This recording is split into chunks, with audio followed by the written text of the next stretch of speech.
Imagine a young boy reprimanded by his mentor, feeling lost and forgotten. But then a miraculous note changes everything. This isn't just any story, it's a tale of redemption, hope, and divine intervention. Stay tuned to uncover the miraculous events in the life of St. John Bosco and how his extraordinary faith guided him and his students through life's challenges. The Miracles and Prophecies of St. John Bosco, a project of America Needs Fatima. I'm your host, Adrian Fonseca. Subscribe for new episodes every Monday, Wednesday, and Friday. Howdy, and welcome to the Miracles and Prophecies of St. John Bosco. My name is Adrian Fonseca, and today we'll explore the first part of an extraordinary story from 1862, where St. John Bosco led his boys on an annual fall excursion, filled with unexpected challenges and divine lessons. In part 1, we'll explore a time when Don Bosco's guidance transformed the life of one of his boys. Reflect on this question as we begin. How do you respond to correction and guidance? And before we get into the story, I want to remind you about an opportunity to support our mission. By becoming a donor, you can help us continue sharing these inspirational stories. Check the link in the comment section down below or in the description for more details.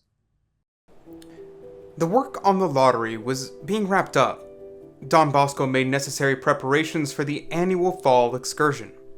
Toying with the idea of going as far as Vigevano, he wrote to the local pastor, Canon Ludwig Colli Cantone, the following letter. Turin, September 20th, 1862. Dear Reverend Father, I wrote to you a few weeks ago, but perhaps my letter went astray because of a faulty address. Last year, you mentioned the feasibility of bringing some of my boys to Vigevano. I would now like to know if you can provide straw bedding for about 70 of them, for 4 or 5 nights, as well as bread and soup. The rest we can easily buy elsewhere. I shall deeply appreciate a prompt answer. Young Albasio is well and doing fine. Wishing you heavenly blessings. I am grateful, your devoted servant, Father John Bosco. The reply was negative, for reasons that are unknown to us, so he had to change plans. On September 25th, a small group of boys, a few clerics, and a priest or two set out for Becci to start the Novena in honor of Our Lady of the Rosary. The others were to join them on the vigil of the feast, and this annual outing was meant to be a reward for the best pupils, an exercise in obedience and mortification for those forced to remain at the oratory, and a well-deserved punishment for unsatisfactory conduct. Among those who usually went on these outings was a hard-working, talented young man. This jack-of-all-trades had proved himself a veritable popular singer, musician, comedian, waiter, and what have you. His many talents, however, were spoiled by serious flaws that Don Bosco could not possibly ignore. As a youth himself confessed to us in writing, one day at the beginning of June 1862, Don Bosco passed by me and said, My dear Peter, I'm no longer pleased with you. I hear a lot of complaints. He had cautioned me several times before, but on those occasions, although I was terribly hurt to hear such a critique, I had kept silent. This time, I don't know what happened to me. Instead of promising to do my best and avoid more trouble, I lost control. I'm sick and tired of being picked on, I replied. All I hear are complaints. I'm sorry I ever learned to do so many things for the oratory. Another superior might have soundly smacked me for such insolence and thrown me out. Still, Don Bosco loved my soul and merely said, Then start unlearning. Without another word, I went to my room alone to absorb what I said. I immediately felt deflated. What have I done? I said to myself. What a fool to talk that way to such a good father. That day, Don Bosco had to leave town on matters concerning the lottery. We all hastened to welcome him back on his return a few days later. He had a smile and greeting for everyone. When I took his hand to kiss it, he ignored me and spoke kindly to another boy. Seeing that he paid me no attention, I was sure I was no longer worthy of his friendship and love. I went to my room and cried all day. From then on, Don Bosco no longer sent for me to give him his weekly shave. 2 months later, he called for me but never said a word. I was miserable, but until that moment I had never thought of apologizing. Autumn came, with it the annual excursion in which I had always participated as a musician and comedian. However, when Joseph Buzzetti gave Don Bosco the names of those who were to go, Don Bosco crossed mine out. As customary, the names of the chosen ones were read publicly the evening before departure. The name everyone expected to hear was not read. No one can comprehend my feelings at finding myself left out, especially when Buzzetti told me that Don Bosco himself had struck my name off. Such a thing had never happened to me before. Don Bosco gave no reason for his action, and nobody ever knew about it. But I was left behind at the oratory. The Happy Brigade set out with Joseph Buzzetti, Andrew Palazza, Charles Gastini, and a few superiors. At the first stop, probably Cherry, Don Bosco had a friend of mine write this note on his behalf. Dear Peter, I have nothing against you. Don Bosco is still your friend and still loves you. All he seeks is your eternal salvation. What I did was only to teach you a lesson. Never reply insolently to your superiors. Pray for me. I remember you daily in my holy mass. Cheer up. These few lines assuaged my sorrow somewhat, but I still kept asking myself, why did I abuse such a good father? Don Bosco arrived at Becce on October 2nd. The feast of Our Lady of the Rosary fell on the 5th. That day he wrote to Chevalier Orglia, whom he had invited to Becce. Castel Nuovo, October 5th, 1862. My dear Chevalier, I only invited you in the event that you could come up. Given what you say, please stay on the job with our good Sutil. The clerics and lay members not included in our excursion should not worry.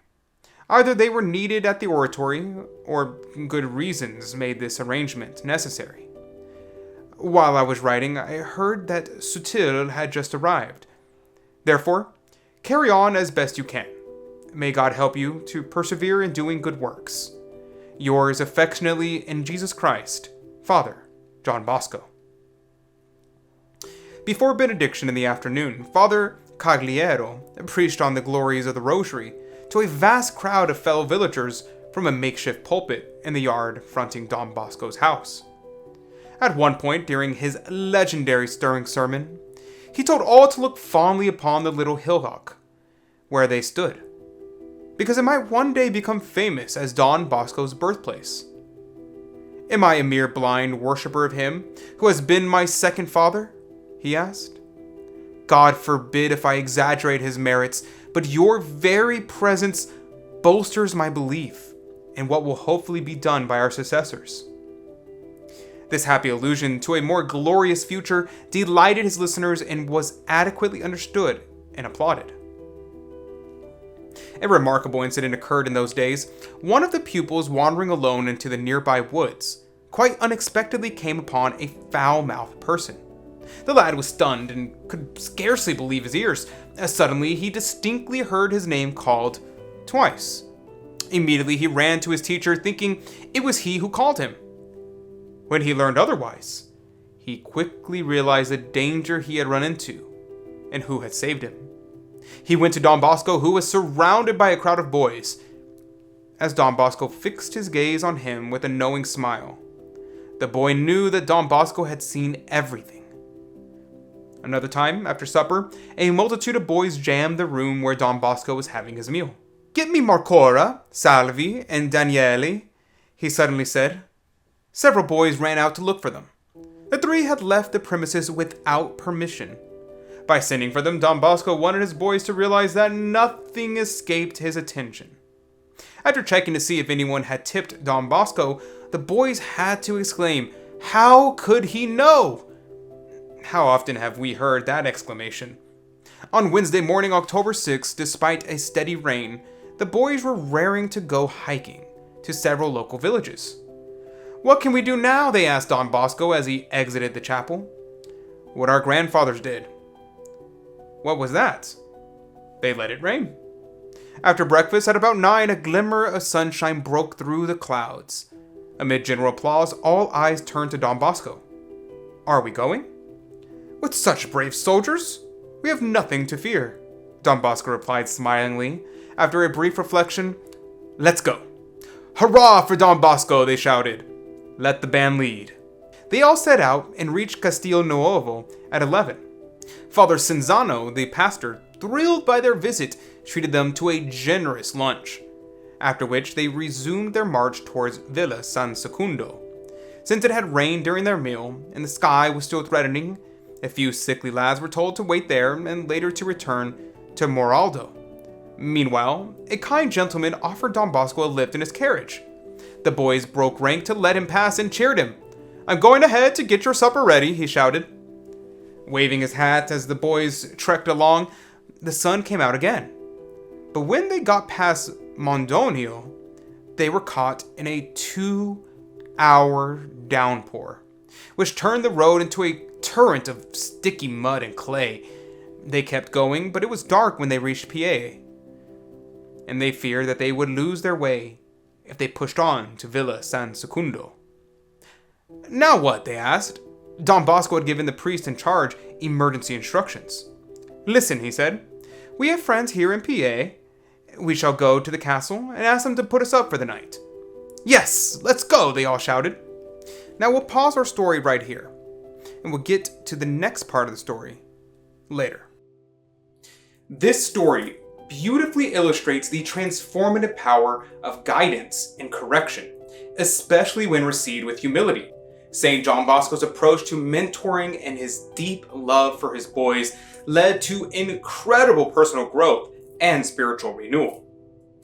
If you feel inspired by this story and want to help us share more like it, consider becoming a monthly promoter of St. John Bosco. Your support at any level makes a tremendous difference. Each contribution helps us to reach more people with the message of St. John Bosco's miracles and prophecies. You'll receive various tokens of our appreciation, including Mass Remembrance certificates and pictures of St. John Bosco and Mary Help of Christians, and free books when you become a monthly promoter of the miracles and prophecies of St. John Bosco. To become a donor, click the link in the comment section down below or in the description box. Your generosity is greatly appreciated and helps us to continue our mission. In the story, we saw how Don Bosco's patience and wisdom led to a profound change in Peter. This lesson teaches us the importance of accepting guidance and correction with humility. It's a reminder that true transformation often begins with a simple act of obedience. Now, I'm curious as to what you learned from today's video. What stood out to you the most? Let me know in the comment section down below. I'd be very curious, and I'm sure many others would love to hear what you have to say. Thank you for joining me today. Remember, St. John Bosco's legacy lives on through stories like these and through the support of wonderful donors like you. St. John Bosco, pray for us. May God bless you, and Mary Immaculate keep you under her mantle. God love you.